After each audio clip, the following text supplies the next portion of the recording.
Sementara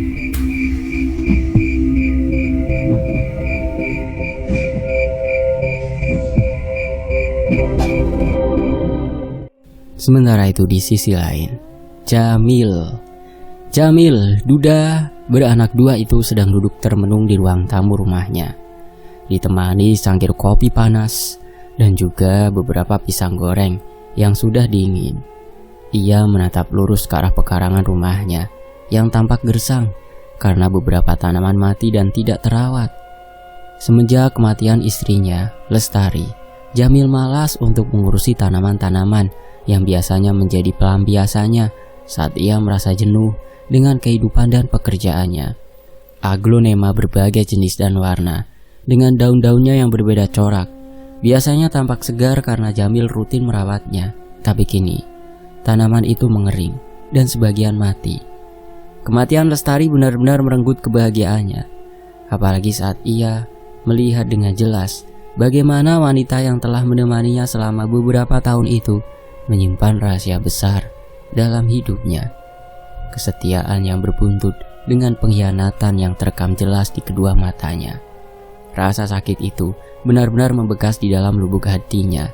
Bagaimana tidak, wanita yang selama ini ia penuhi semua kebutuhannya dan berusaha keras untuk membahagiakannya dengan segala cara dan upaya yang ia bisa.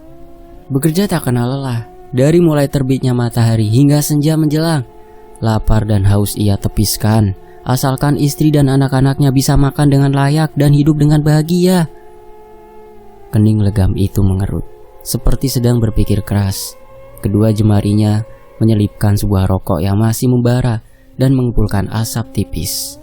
Ia menghela nafas gusar, tatapan matanya kosong seperti tiada kehidupan. Suara anak-anaknya yang bermain di ruang tengah seolah tidak menjadi pengobat rasa sakit yang kini ia rasakan. Sebuah trauma yang entah kapan bisa ia hilangkan. Bayangan Lestari seolah enggan untuk enyah dari pikirannya.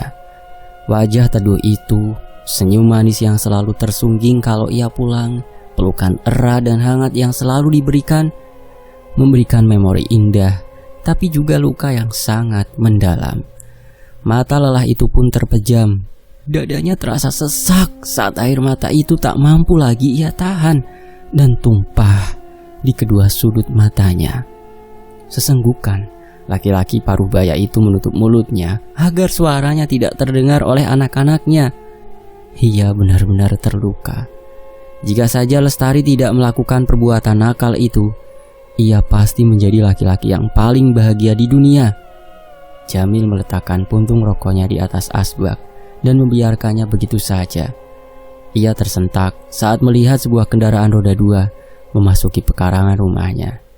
Cepat-cepat, ia mengusap air matanya yang sempat tumpah dan beranjak dari duduknya, melangkah ke arah pintu, menyambut dua orang yang saat itu baru turun dari motornya. "Assalamualaikum," sapa wanita yang melangkah lebih dulu. "Waalaikumsalam, Mbak Nunung. Mari masuk, Mbak," ucap Jamil dengan ramah sembari menggeser tubuhnya dan mempersilahkan wanita yang tak lain adalah Nunung untuk masuk. Nunung mengulas senyum dan melangkah masuk ke dalam rumah sederhana berukuran 3x4 meter yang dipenuhi dengan sofa bercorak batik dan meja kayu di tengahnya. Ia lalu menyandarkan pantatnya di salah satu sofa yang berukuran paling panjang, disusul dengan suaminya di sampingnya. Nunung sempat melihat raut kesedihan di wajah Jamil, dan sejujurnya ada beban besar yang kini berada di pundaknya. Sempat ragu untuk berucap, tapi ia tak ingin kedatangannya itu menjadi sia-sia. "Maaf Mas Jamil, kedatangan kami kemari karena ada sesuatu yang perlu saya sampaikan langsung dengan Mas Jamil," ucap Nunung tanpa basa-basi. Laki-laki berkulit gelap itu melesatkan pandangan ke arah Nunung dan menautkan kedua alisnya, mencoba menerka-nerka apa yang kira-kira akan disampaikan Nunung kepadanya. "Apa ini masih berkaitan dengan permintaan maaf tempo hari, Mbak? Apa Lestari masih mengganggu, Mbak?" selidik Jamil yang langsung membuat Tono menatap ke arah istrinya. Jantung Nunung rasanya berdebar kencang.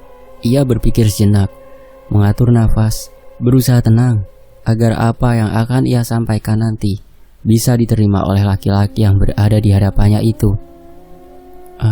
Ucapan Mas Jamil barusan tidak sepenuhnya salah. Ini memang ada kaitannya dengan Mbak Lestari. Lestari? Apalagi yang ia inginkan? Apakah tidak cukup semasa hidup dia sudah menyakitiku? Dan ketika ia mati pun, ia masih ingin mengganggu kehidupanku? Wajah laki-laki itu berubah merah padam.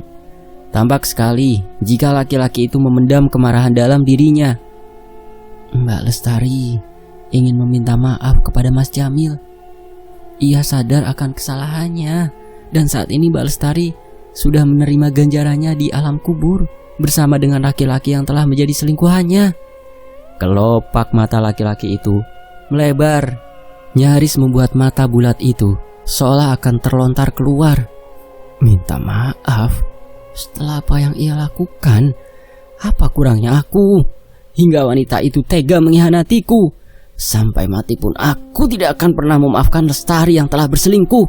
Biarkan ia tersiksa dan membusuk di alam kubur. Suara bariton laki-laki itu menggema hingga membuat kedua anaknya mendekat dan memeluk bapaknya dengan begitu erat. Tangis Jamil pun akhirnya tumpah di dalam pelukan kedua anaknya. Rasanya dadanya semakin sesak. Ia tidak bisa memaafkan Lestari yang sudah melukai jiwanya. Tono mendekat ke arah Jamil dan berusaha menenangkannya. Perlahan, Jamil pun tenang dan menyuruh kedua anaknya untuk masuk ke dalam kamar. Tiba-tiba saja Nunung merasakan tengkuknya panas dan bulu romanya meremang. Nung, izinkan aku masuk, Nung. Tolong. Nunung terdiam saat mendengar suara lirih tepat di telinganya. Wajah Nunung berubah tegang. Jelas ia mendengar suara Lestari yang meminta masuk ke dalam tubuhnya. Nunung bingung. Bagaimana jika Lestari masuk dan berbuat yang aneh-aneh padanya? Atau yang paling menakutkan, ia tak mau pergi dan mendiami tubuhnya selamanya? Sabar Mas Jamil, kasihan Mbak Lestari. Jika Mas bersikeras untuk tidak memaafkan dirinya, ia sudah menerima hukuman di sana. Tono masih berusaha menenangkan Jamil. Nunung hanya mendengarkan suara suaminya, sedang ia dicekam kebingungan. Namun akhirnya ia mengangguk pelan, memberikan izin Lestari untuk memakai tubuhnya. Saat itu jugalah ia merasakan panas menjalar, mulai dari ujung jempol kakinya, naik ke seluruh tubuh, dan berhenti di ubun-ubun. Ia pun merasakan sakit seperti ditusuk-tusuk, mual, dan ingin muntah saat itu juga. Detik berikutnya, ia merasakan tubuhnya bergerak dengan sendirinya tanpa ia perintah. Mas Jamil, Lestari minta maaf, Mas. Sontak Tono dan juga Jamil serentak menatap ke arah Nunung dan hanya bisa terdiam. Nung? Tono menatap nanar istrinya yang tiba-tiba menangis sesenggukan. Laki-laki itu melesat ke arah istrinya dan merangkul tubuh itu, sedang Jamil masih terpaku di tempat. Maafkan aku, Mas. Aku salah, Mas. Mas Jamil, maafkan aku. Nung, sadar, Nung, panggil Tono. Jamil tersentak, air matanya tumpah. Tatapan mata sendu itu adalah tatapan yang sama seperti mata almarhumah istrinya, Lestari. Lestari? Nung! Buk! Tono terpental dan terduduk di sofa, mendarat dengan keras saat tangan Nunung menyentaknya. Ia hanya mampu menatap nanar istrinya yang bergerak pelan ke arah laki-laki di hadapannya. Nunung luruh di lantai bersimbah air mata tepat di depan Jamil yang masih menatapnya tajam. Tega kamu, Bu. Teganya kamu sakitin bapak seperti ini. Apa yang kamu pikirkan saat tubuhmu dijamah laki-laki lain? Adakah sedikit pikiranmu padaku dan anak-anak kita? Kata Mas Jamil. Wanita itu tergugu dan menundukkan kepala. Rasa sakit kian menggerogoti hatinya. Sedang Nunung di dalam sana hanya mampu menatap dirinya yang menangis kejer tanpa mampu menahan. Semua seperti layaknya film yang diputar di depan matanya. Perlahan, wajah itu terangkat dan jelas tatapan penyesalan yang tiada ujungnya. Jamil sempat menatap Iba, tapi begitu teringat pengkhianatan yang dibuat istrinya itu, dadanya kembali panas dan memutus kontak mata dengannya. Maaf Bang, maafin aku, maaf, waktuku tidak banyak. Tolong titip anak-anakku, Aku menyesal bang, menyesal. Jika saja aku tak tergoda, mungkin saat ini aku masih bisa memeluk mereka dan mengucapkannya kata cinta dan sayang. Tapi sudah cukup. Aku tak ingin lagi hidupku dibayang-bayangi dengan dirimu. Semua sudah tidak ada artinya, Lestari, apapun itu. Aku sudah ikhlas dan akan terus maju bersama kedua anakku. Laki-laki itu berdiri dan melangkah menjauh. Sedang Nunung yang saat ini dirasuki arwah Lestari pun hanya mampu tergugu. Tubuh Nunung ambruk. Tono langsung berdiri dan beranjak mendekati Nunung yang tergolek di lantai tak berdaya. Ia menekuk kakinya dengan wajah resah dan merengkuh tubuh istri tercintanya. Nunung, sadar Nung.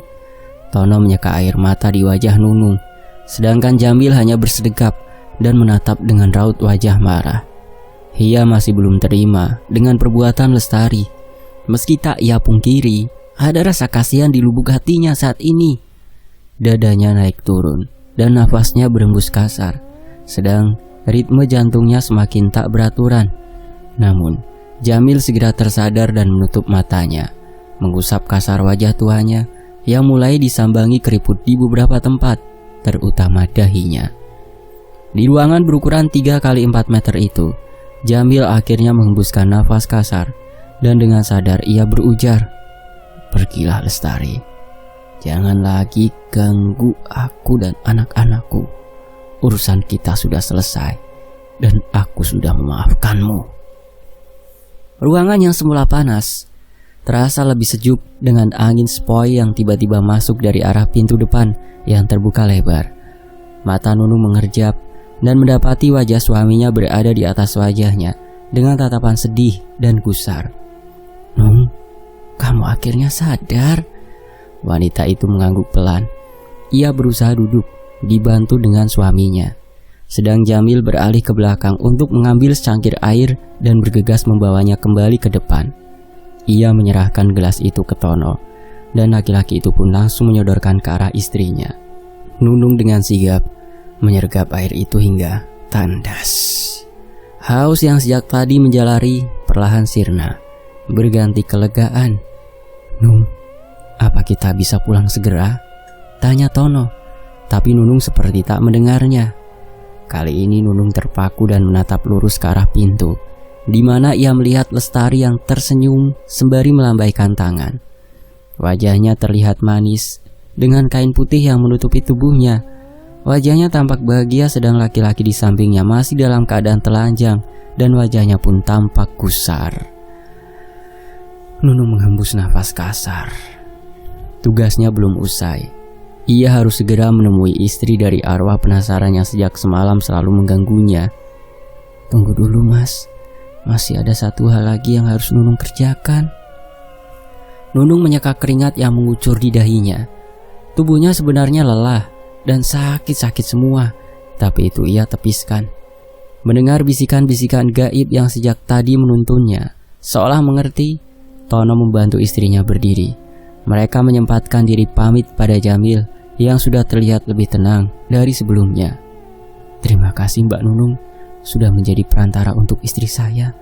Saya sekarang lega. Mudah-mudahan arwah istri saya juga tenang di alamnya," ucap laki-laki itu dengan tenang. Nunung menyunggingkan senyum. Begitu juga Tono. Ada kelegaan di dalam hatinya. Ternyata memandikan jenazah tidak seseram pikirannya. Ia pun merasa senang bisa membantu makhluk lainnya. Setelah berbasa-basi, Nunung mengajak Tono untuk menyambangi rumah Marjohan, selingkuhan Lestari yang sempat menerornya. Ia ingin segera bertemu dengan istrinya Marjohan. Dan di perjalanan, Nunung merasakan kehadiran makhluk lain di belakangnya. "Tolong sampaikan maafku, tapi jangan sampai istriku tahu perihal kematianku. Aku tak mau ia tambah sakit hati padaku." Nunung terdiam, mendengar bisikan yang tentu hanya dia yang mendengarnya. "Iya, dan setelah itu kau jangan ganggu aku lagi," celetuk Nunung yang membuat suaminya terkejut dan menatap spion motor, tepat mengarah ke arah wajah Nunung. "Kenapa dek, Mas ganggu?" Bukan Mas, tapi itu selingkuhan Mbak Lestari," jujur Nunung. "Astagfirullah, Habis ini kamu rukyah deh Nung, Mas jadi serem dengar kamu bisa bicara sama jin, tukas suaminya sembari menarik gas motor agar kendaraan roda itu melaju lebih kencang. Nunung tak menjawab. Awalnya ia takut, tapi entah kenapa setelah melihat senyum Lestari, ketakutan itu hilang begitu saja, berganti perasaan senang. Sesuai dengan bisikan gaib yang sejak tadi ia dengarkan, Nunung pun mengarahkan suaminya mencari alamat Marjohan. Sekitar setengah jam berkendara, mereka akhirnya sampai di sebuah pekarangan rumah yang cukup luas. Motor terparkir tepat di depan rumah. Nunung segera turun dari motor dan matanya mulai liar memperhatikan sekitar. Terlihat asap membumbung dari belakang rumah. Aroma masakan pun menguar. Beberapa orang terlihat duduk bersantai di deretan bangku plastik di bawah tenda terpal berwarna biru. Melihat kedatangan Nunung dan Tono, beberapa orang bapak-bapak yang sedang mengopi itu langsung mengarahkan pandangan ke arah mereka yang melangkah mendekat. "Permisi Pak, saya numpang tanya, apa benar ini rumahnya Pak Marjohan?" tanya Tono sembari menundukkan sedikit tubuhnya. "Benar, ini rumah almarhum Marjohan. Ada perlu apa mencari suami saya? Dia baru saja meninggal." Nunung dan Tono menatap ke arah suara wanita yang sempat mengagetkan. Nunung mendekat ke arah wanita yang berdiri di ambang pintu. Wajahnya terlihat tegang dan matanya penuh selidik. "Apakah Mbak adalah Tiara, istri dari Pak Marjohan?" tanya Nunung setengah berbisik. Wanita itu tampak terkejut dan mengernyitkan dahinya. "Benar, saya Tiara. Kenapa kamu bisa tahu saya? Apa hubunganmu dengan suami saya? Apa kamu selingkuhannya?" Aku terdiam. Bisa-bisanya wanita muda ini begitu saja melontarkan ucapan yang sangat tidak pantas begitu padaku. Wajahku seketika memerah, emosi. Apalagi saat menatap mata wanita itu yang seperti mencemooh. Beruntung sebelum aku berkata kasar, Mas Tono langsung menyalipku dan menutupi tubuhku dengan tubuhnya. "Maaf Mbak Tiara, saya suaminya. Kami kesini hanya untuk menyampaikan pesan," sanggah Mas Tono yang langsung membuat wanita yang berdiri menantang itu merubah raut wajahnya. Pesan? Pesan apa?" ia bertanya dengan lirih dan suara yang bergetar. Tatapannya penuh tanya. Kalau begitu masuk dulu," tawarnya yang langsung kurespon dengan gelengan. "Saya hanya ingin menyampaikan pesan almarhum suami Mbak. Setelah itu saya akan pulang." Ku tatap wajah wanita itu yang mendadak tegang. Matanya membulat dengan alis yang terangkat. Aku yakin wanita itu syok. Bagaimana orang yang sudah meninggal bisa menyampaikan pesan? Pesan apa? Kamu siapa? Dan apa hubungannya kalian dengan suamiku, Marjohan? Tanyanya. Riak-riak air mata mulai terlihat di mata bulatnya. Aku hanya mampu menghela nafas sebelum bibir itu terbuka dan bersuara. Rasa kesal itu menguap begitu saja saat melihat raut kesedihan di wajahnya. Sebagai sesama wanita, aku bisa merasakan kesedihan yang kini ia rasakan. Kehilangan suami dan pasangan hidup tidak semudah membalikan telapak tangan. Apalagi jika ia mendengar cerita yang sebenarnya. Bagaimana suaminya meregang nyawa seusai melakukan perzinahan dengan mantan pacarnya. Ingin rasanya mulut ini bercerita tentang semua keburukan laki-laki yang tidak bersyukur mempunyai istri cantik dan masih terlihat muda seperti Mbak Tiara ini.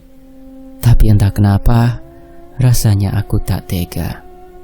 Meski itu sebuah fakta, tapi begitu melihat raut wajahnya, bibir ini begitu sulit untuk mengungkapnya. Sekali-kali berbohong demi kebaikan itu tidak mengapa kan? Batinku mulai berbicara. "Maaf Mbak, saya didatangi arwah suami Mbak. Kenapa saya? Saya juga tidak tahu. Tapi suami Mbak berpesan, ia meminta maaf atas semua kesalahan yang pernah ia perbuat kepada Mbak dan orang-orang terdekat." Akhirnya aku bisa bernafas lega saat kata-kata itu meluncur deras dari bibirku. Anehnya, sejak tadi arwah laki-laki itu tak tampak. Apa ia setuju dengan keputusanku yang menutupi penyebab kematiannya, atau malah wanita itu terpaku. Bulir bening merembes dari kedua matanya. Kenapa ia tidak menemuiku? Bahkan dalam mimpi pun tidak. Kenapa harus melalui orang lain? Kenapa? Tubuh kurus itu tampak terhuyung, tapi cepat ia bersandar di tiang pintu. Mendengar suaranya yang terdengar menggelegar diiringi tangisan, membuat orang-orang yang berada di dapur dan di luar langsung mendekat, menghubunginya. Berbagai pertanyaan terlontar dari orang-orang, tapi aku memilih diam dan menarik tangan suamiku menjauh dari rumah Marjohan. Aku sudah cukup lelah untuk menjadi perantara arwah penasaran yang ingin meminta maaf. Kenapa harus aku? Aku pun tak tahu. Yang aku tahu, ada perasaan lega saat pesan itu tersampaikan. Apalagi saat melihat senyum si arwah. Beruntung Mas Tono penurut. Ia dengan sigap memutar motor dan tanpa permisi serta basa-basi, aku dan suamiku meninggalkan rumah itu dengan kendaraan yang melaju pelan. Aku sempat memperhatikan rumah itu ramai dan riuh, tapi aku tak peduli. Setidaknya tugasku sudah selesai terlaksana. Apakah sudah selesai, Dek? Suara Mas Tono membuatku terhenyak dari lamunan. Baru saja bibir ini mau menjawab, tiba-tiba saja ekor mataku menangkap sosok transparan yang berdiri di pinggir jalan. Bibir pucatnya terangkat, menampilkan senyum yang tanpa sadar ku balas dengan senyuman pula. Dek, iya mas, enggak apa-apa. Arwah itu tidak akan mengganggu kita lagi. Nunung yakin mas, sahutku meyakinkan. Sekilas aku kembali menatap ke arah jalan dan arwah Marjohan sudah tidak ada lagi. Aku lega, berharap arwah Marjohan dan juga Lestari tak lagi mengganggu kehidupanku dan terbebas dari semua pengalaman gaib yang beberapa hari ini menggangguku. Semoga. Di sisi lain, Bu, Nunung mau ke warung Bu Sulis. Ibu mau nitip sesuatu enggak? Tanya Nunung. Sumini menggelengkan pelan. Wanita parubaya itu menggerakkan kepalanya dan menatap ke arah luar, di mana anak laki-lakinya sedang menunggu di atas motor. Bu, Nunung mengulangi panggilannya dan Sumini kembali menatap ke arah menantunya dengan wajah gusar. Perasaan ibu gak enak. Hawa pun dingin, seperti... Nunung terdiam, tapi tangannya refleks menyentuh kuduk yang tiba-tiba meremang. Ibu jangan berpikiran buruk. Warung Bu Sulis kan deket. Nunung juga ditemani sama Mas Tono. Nunung berusaha menepis perasaan aneh yang juga muncul dalam benaknya. Tintin, cepetan! Nunung terjingkat saat namanya dipanggil dengan lantang. Ia bergegas mendekat, sedang sang mertua hanya menatap nanar. Lama banget sih Nung, cuma mau ke warung aja ngapain dandan? Omel Tono saat istrinya mendekat. Maaf mas, tadi ngobrol sama ibu sebentar. Jelas Nunung sembari naik boncengan. Tono tak menjawab. Ia kesal karena dari tadi menunggu cukup lama. Ia lalu memutar kunci dan tak menunggu lama motor pun menderu, melaju pelan meninggalkan pekarangan yang ditumbuhi tanaman perdu sebagai pagar. Sedangkan Nunung masih terdiam dan larut dalam pikirannya. Sejak tadi ia merasakan hawa yang berbeda, seperti ada yang menatap dan memperhatikan gerak-geriknya. Nunung mempererat pegangannya. Sesekali matanya liar, mengedar ke jalanan sepi yang mereka lewati. Anehnya, warung Bu Sulis yang dekat terasa sangat jauh, dan motor yang dikendarai seolah bergerak pelan seperti keong. Perasaan kok nggak sampai-sampai ya Nung?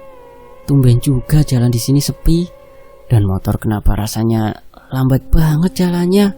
Keluh Tono. Tangannya masih berada di kemudi dan pandangannya lurus ke arah jalan yang hanya disinari lampu motor. Gak tahu ya mas, jawab Nunung gugup. Ia merasa ada yang tidak beres. Sementara Tono mulai merasa kesusahan. Tarikan gasnya terasa berat, seperti membawa beban yang melebihi kapasitas. Ia terus memaksa hingga motor tuanya terbatuk karena tak mampu menarik beban berlebih itu. Tono terus memaksanya melaju hingga motor itu berhenti seketika, mogok. Kenapa mas? Kenapa motornya tiba-tiba berhenti? Nunung yang gelisah turun dari motor dan berdiri di samping suaminya. Tono menghembuskan nafas kasar. Ia lalu memandang ke arah istrinya dan turun dari motor. "Kok Nung, kita pulang aja yuk," ajak Tono. "Mas, apa kita salah jalan? Perasaan jalan ini bukan jalan yang biasa kita lewati kalau ke warung Bu Sulis." Tono terdiam. Ia lalu menyandarkan motornya dan matanya mengedar ke segala arah. Dahinya mengernyit dan setuju dengan ucapan istrinya tadi. "Perasaan Mas lewat jalan yang biasa, Nung, tapi kok jadi kesini? Sejak kapan di jalan ini ada kebun jagung?" Nunung merapatkan tubuhnya saat ia merasakan dingin di sekitar kuduknya. Jantungnya pun berdetak kencang saat tiba-tiba melihat pergerakan di antara kebun jagung. Ia pun terjingkat saat melihat sesosok perempuan keluar dari ladang jagung dan melangkah ke arahnya. Mira? Mira? Tono mengulangi. Sama halnya seperti Nunung. Tono pun heran saat melihat tetangganya itu keluar dari semak-semak. Gadis yang diperkirakan berumur 20 tahunan itu tak menjawab, hanya diam dan membisu. Ia menghentikan langkah tepat di bawah pohon rambutan pinggir jalan seraya menyembunyikan separuh wajahnya seperti orang yang ketakutan. Nunung mengernyitkan dahinya, heran melihat tingkah gadis itu yang ia anggap aneh. Ada apa dengan dirinya? "Mira, kenapa dek? Kok aneh?" Tono tak dapat menyembunyikan rasa penasarannya. Ia merapat ke tubuh istrinya dan berbisik. "Sat." Tono seketika terdiam saat tatapan mata gadis itu melesat ke arahnya dengan tatapan tajam menghunus. Hawa dingin berembus ke arah tengkuk. Tubuh laki-laki itu membeku saat menatap mata gadis tetangganya itu. Terlihat menakutkan, seperti bukan tatapan manusia pada umumnya. Nung, kamu mau kemana?" tanya Tono seraya menarik tangan istrinya, berusaha menghentikan langkah Nunung yang bergerak ke arah gadis itu. "Nunung merasa ada yang tidak beres dengan Mira," sahut Nunung. Ia menoleh ke arah suaminya. Tono menggeleng pelan. "Jangan dek, perasaan Mas gak enak," cegahnya. "Gak apa-apa Mas, Mira itu anak baik, kita sering ngobrol kok," pungkas Nunung tenang. Ia melepas tangan suaminya perlahan dan tersenyum manis. Tono hanya mampu menghela nafas dan membiarkan istrinya melangkah ke arah Mira, sedangkan ia menunggu sembari mengawasi. Nunung mendekati gadis itu takut-takut. Ia merasakan hawa yang tidak biasa, bulu kuduknya meremang, tapi rasa penasaran menepis itu semua. "Mira, kamu ngapain di sini?" Nunung tak mampu menahan rasa penasarannya saat jaraknya dan Mira hanya tinggal beberapa jengkal. Gadis itu masih terdiam. Wajahnya mendadak sendu saat pandangan matanya beradu dengan mata Nunung. "Mira!" Refleks Nunung mendekat dan tangannya menyentuh lengan Mira. Ia merasa tergugah saat melihat wajah Mira yang pucat dan ketakutan. "Nyes!" Nunung tercekat saat tangannya menyentuh permukaan kulit Mira yang terasa sangat dingin, seperti menyentuh bongkahan es. Sontak Nunung menarik kembali tangannya. Mira, tubuhmu." Tap. Mata Nunung membeliak saat tiba-tiba tangan Mira menggenggam pergelangan tangannya. Dingin seketika menjalar ke seluruh tubuh Nunung. "Tolong Mira, Mbak, tolong." Gadis itu terbata meminta tolong. Bersambung. Nantikan bagian berikutnya hanya di Fakta Sejarah. Apa yang terjadi dengan Mira? Cari tahu ya di bagian berikutnya. Saya pamit dulu. Wassalamualaikum.